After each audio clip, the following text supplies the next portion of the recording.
राधे राधे प्यारे साथियों, प्रद्योत गुरुकुल में आपका हार्दिक स्वागत है। मैं हूं प्रद्योत और आप देख रहे हैं प्रद्योत गुरुकुल यूट्यूब चैनल। आज हम आपके लिए लेकर आए एक बेहतरीन क्लास और हम लेकर आते हैं परीक्षा के लिए बेहद खास क्लास जो आने वाली परीक्षाओं के लिए होने वाली होती है, रामबाण। आज हम ऐसी ही एक महत्वपूर्ण क्लास में चर्चा करने के लिए उपस्थित हुए हैं हिंदी साहित्य के महत्वपूर्ण उपन्यासों के वर्ण विषय पर।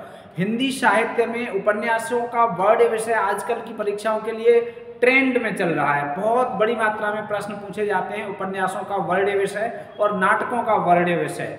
तो उपन्यासों का वर्ण विषय वाला जो प्रश्न होता है वो विद्यार्थियों का गलत हो जाता है। वैसे तो हिंदी साहित्य अनंत है, उसके उपन्यासों की संख्या भी अनंत है, गिन नहीं सकते, लेकिन उसमें आज की क्लास में हम एक छोटी सी क्लास है 10 महत्वपूर्ण उपन्यास लेकर आए हैं जो बहुत महत्वपूर्ण उपन्यास हैं और उनके वर्ण विषय भी हम आपको बताएंगे। बहुत आसानी से आपको बताएंगे और आपको आज की इसी क्लास में तैयार भी हो जाएगा कि वर्ण विषय कौन से उपन्यास का क्या है। ठीक है, तो उनका रचना काल, वर्ण विषय, इन सब पर हम चर्चा करते हुए आगे चलेंगे। चलिए, ये देखो आपको दिखाई दे रहा है स्क्रीन पर, सभी को राधे राधे है। ये चलिए यहाँ से इतना दिखाई देगा, दिख रहा है ठीक से, सही है। चलो, हिंदी के अति महत्वपूर्ण उपन्यासों के वर्ण विषय, हिंदी के अति महत्वपूर्ण उपन्यासों के वर्ण विषय। ठीक है, चलो पहला उपन्यास हमने लिया है, परीक्षा के लिए बहुत महत्वपूर्ण है, परीक्षा गुरु। ठीक है, परीक्षा के लिए बहुत खास है और ये लाला श्रीनिवास दास ने लिखा है। यदि इसके लेखक पूछे जाएंगे तो कौन है? लाला श्रीनिवास दास। ठीक है, श्रीनिवास दास ये इसके लेखक हैं। ठीक, और हिंदी में ये पहला उपन्यास माना जाता है।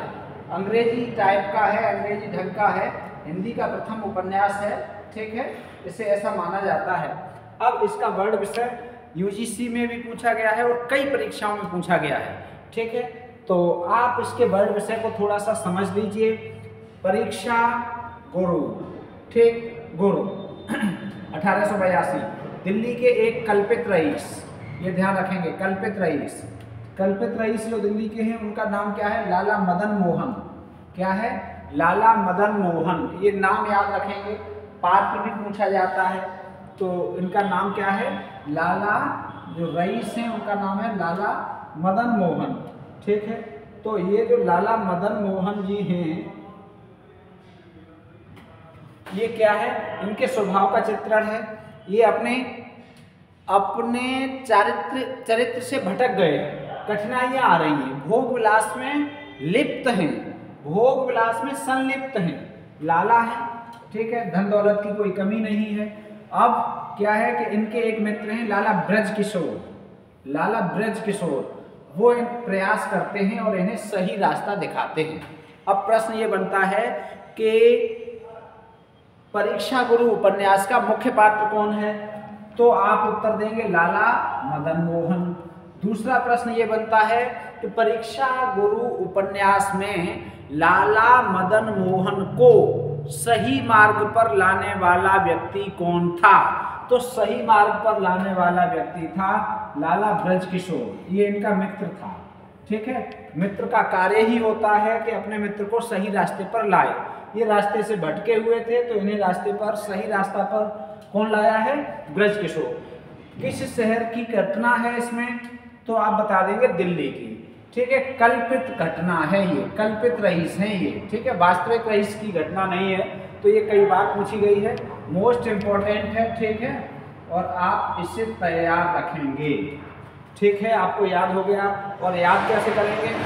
परीक्षा गुरु देखिए, भारत की राजधानी दिल्ली और यूपीएससी या अन्य सभी बड़ी परीक्षाओं का केंद्र दिल्ली है, इसलिए परीक्षा गुरु, परीक्षा का गुरु या परीक्षा गुरु उपन्यास दिल्ली से संबंधित है। ठीक है, तो ये दिल्ली शहर से संबंधित है, आप इसे इस तरह से याद रखेंगे। अगला है नूतन ब्रह्मचारी, बहुत महत्वपूर्ण उपन्यास है, पंडित बालकृष्ण भट्ट का है। किसका है? पंडित बाल कृष्ण भट्ट का ये उपन्यास है, नूतन ब्रह्मचारी, ठीक है, नूतन ब्रह्मचारी। अब इसमें क्या है, इसमें याद रखेंगे, देखो नूतन ब्रह्मचारी में है, ये देखो महाराष्ट्र, महाराष्ट्र के ब्राह्मण विठल राव के पुत्र ब्रह्मचारी विनायक, ये विनायक हाईलाइट रखेंगे इस विनायक नाम को, ठीक है, ये विनायक नाम, ये देखो विनायक के सरल व्यवहार से डाकुओं के सरदार का हृदय परिवर्तन। मुख्य पात्र भी पूछा गया है, नूतन ब्रह्मचारी का पात्र कौन है, तो विनायक है। कथा कहाँ से है, महाराष्ट्र से है। अब नूतन ब्रह्मचारी विनायक याद कैसे रखेंगे, कथा कैसे याद रखेंगे, देखो नूतन ब्रह्मचारी, नूतन माने नया, ब्रह्मचारी माने ब्रह्मचारी, जो ब्रह्मचर्य का पालन करने वाला हो। तो देखो विनायक, सबसे पहले कोई भी कार्य करते हैं तो हम विनायक की पूजा करते हैं। विनायक मतलब गणेश जी, गणेश जी का एक नाम है विनायक। तो नूतन ब्रह्मचारी भी कोई पूजा पाठ करेगा, कुछ भी करेगा तो विनायक की पूजा करेगा। तो इस तरह से हम याद रखेंगे, इसका मुख्य पात्र विनायक है, जो ब्रह्मचारी है वो, ठीक है, उसके व्यवहार से डाकुओं के सरदार का हृदय बदल जाता है, इतना सरल व्यवहार करता है। यह उपन्यास विद्यार्थियों में चारित्रिक शिक्षा देने के लिए लिखा है। ये उपन्यास इसलिए लिखा गया है कि विद्यार्थियों में चारित्रिक विकास हो, चरित्र उनका अच्छा हो, चारित्रिक शिक्षा देने के लिए ये उपन्यास लिखा गया है, ठीक है। तो इसमें याद रखेंगे दो चीजें, एक तो ये विनायक नाम, ठीक, और दूसरा महाराष्ट्र विठल राव के पुत्र थे ये, ठीक है, जिससे क्या हुआ, डाकुओं के सरदार का हृदय परिवर्तन हो गया था। तो ये बहुत महत्वपूर्ण उपन्यास है और इसका वर्ड विषय आपको पता लग गया।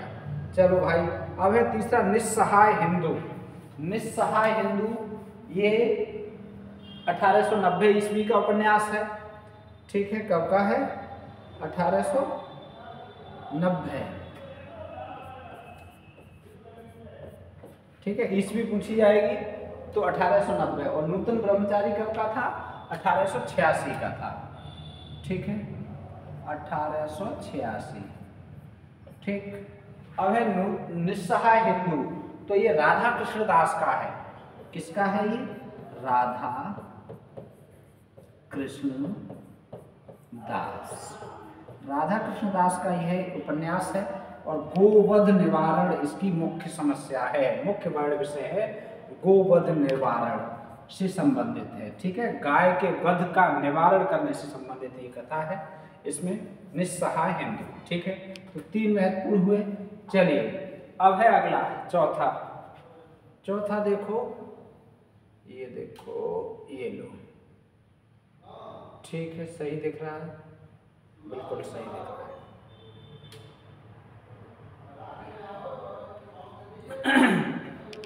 सही दिखाई दे रहा है। हिंदी, ठेठ हिंदी का ठाठ, या जिसका दूसरा नाम देवबाला भी है, ठेठ हिंदी का ठाठ 1899 का है।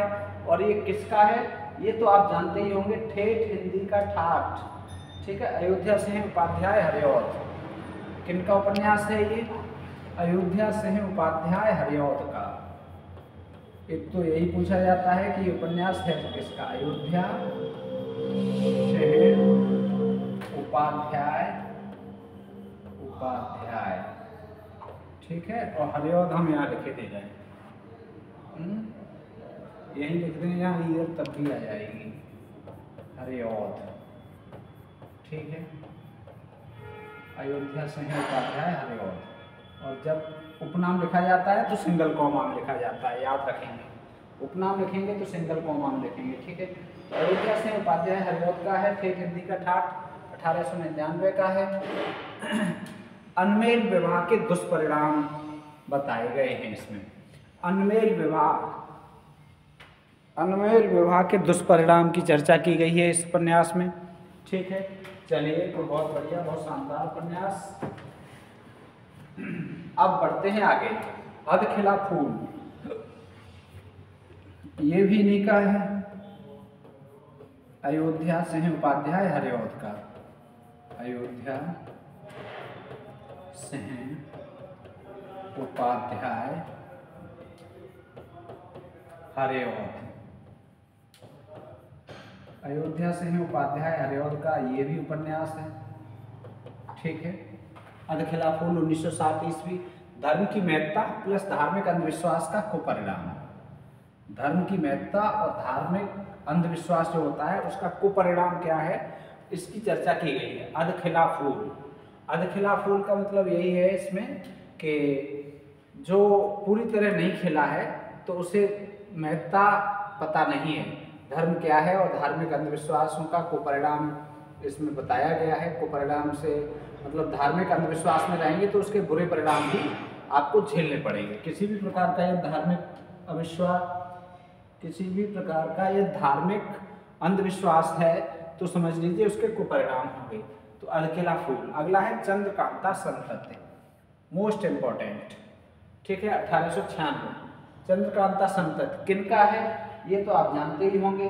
24 भागों में है ये। कितने भागों में है? 24 भागों में। 24 भागों में है ये, 24 भाग, ठीक है। कितने भाग हैं इसके? 24 भाग। बाबू देवकीनंदन खत्री, किनका है ये? बाबू देवकीनंदन खत्री। देवकी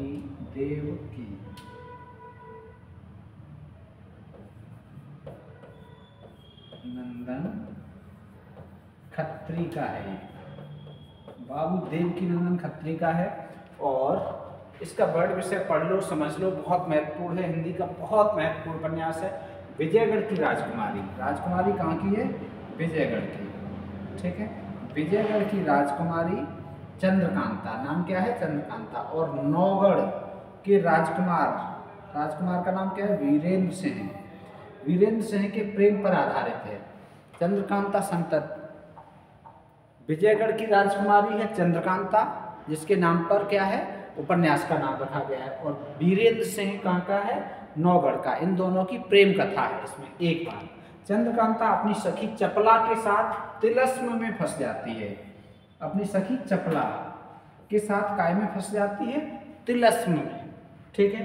राजकुमार अपने अय्यारी की सहायता से तिलस्म तोड़कर राजकुमारी को मुक्त करता है। तिलस्म तोड़कर राजकुमारी को मुक्त कर देता है, ठीक है। तो अब ये तिलस्म और अय्यारी क्या है, यहाँ ये समझने की जरूरत पड़ेगी हमें। तिलस्म और अय्यारी क्या है, ठीक है। तो तिलस्म क्या है? तिलस्म है जादू। तिलस्म क्या है? जादू, ठीक है। तिलस्म क्या है? माया। तिलस्म क्या है? इंद्रजाल।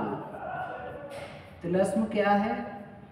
नजरबंदी, ठीक है। तिलस्म क्या है? ऐसा माया रचित स्थान जहां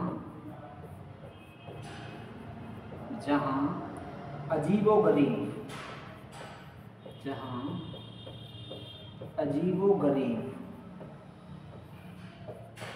व्यक्ति,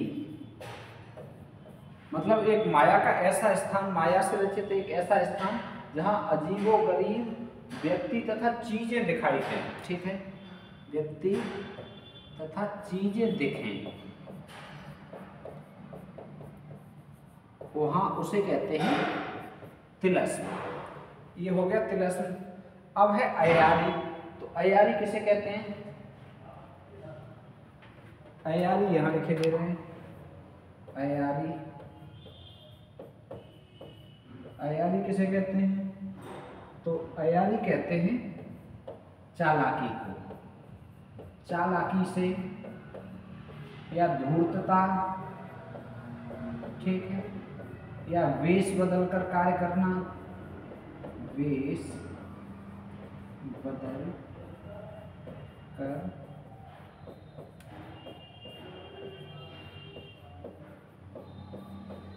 आगे, ठीक है।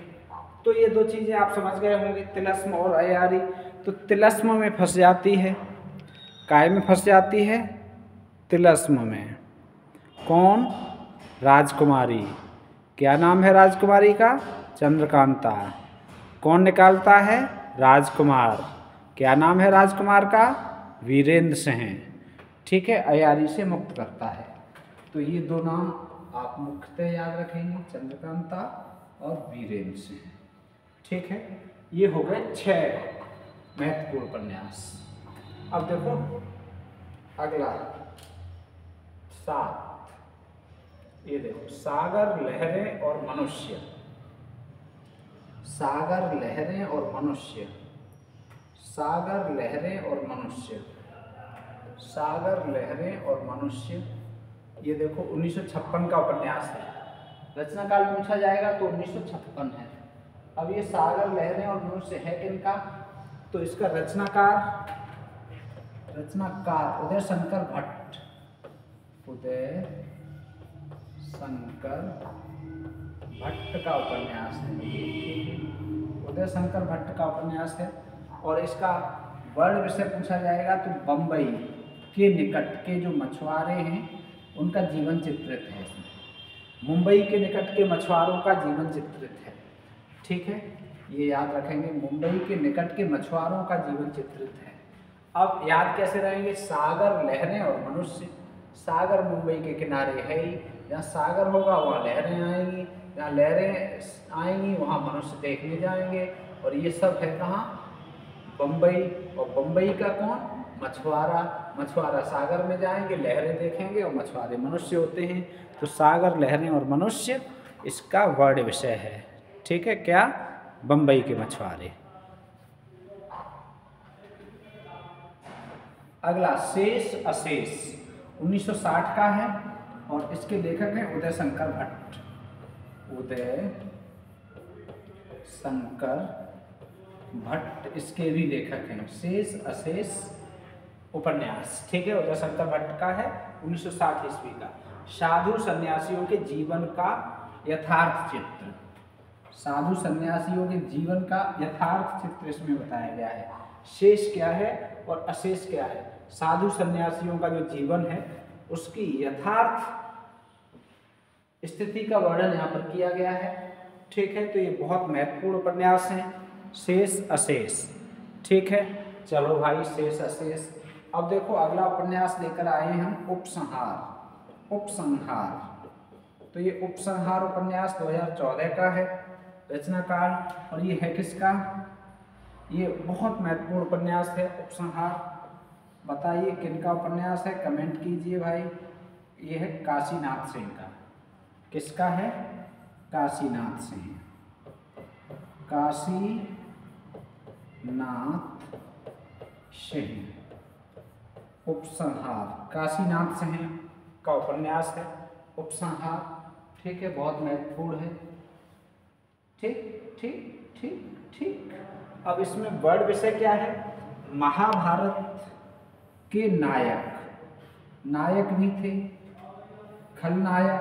खलनायक भी, विदूषक भी, दार्शनिक भी, कृष्ण।